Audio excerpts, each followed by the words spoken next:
Здраво, дечки, дали сте добри? Днеска тук е Борче, ќе прави лайв со вас и ќе ви објасне нешто подетално, детално ќе објаснам. Кој ме желба да се свири, нека свири. Пишете ни шо да свириме на терапуката.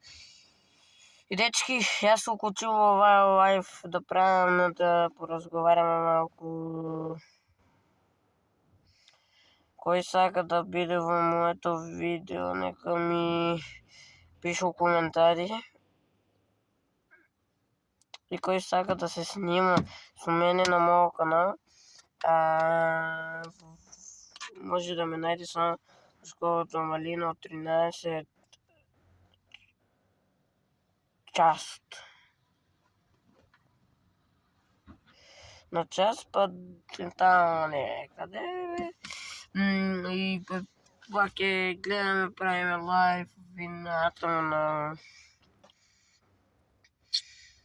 И така, ајде да стигнеме до 10.000 субскрайбери и да направиме некое подетално видео и да бидеме попознати.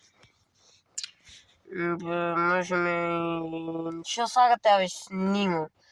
Ама не некој таму такво видео, 24 сата у некоја боја или 24 сата некаква кола. Такви не видам, некои пишете по-скромни.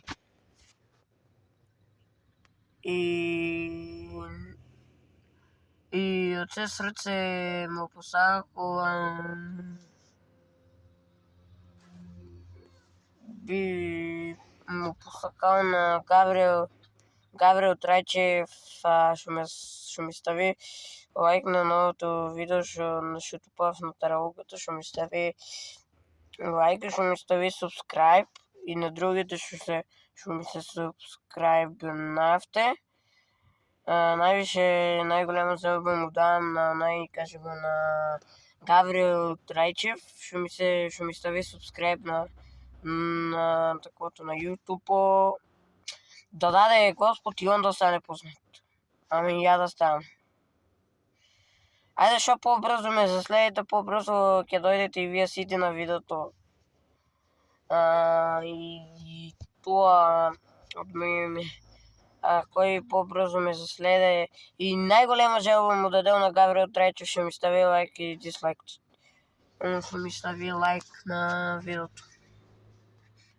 И што ми субскрайбна, он да стане најпознат.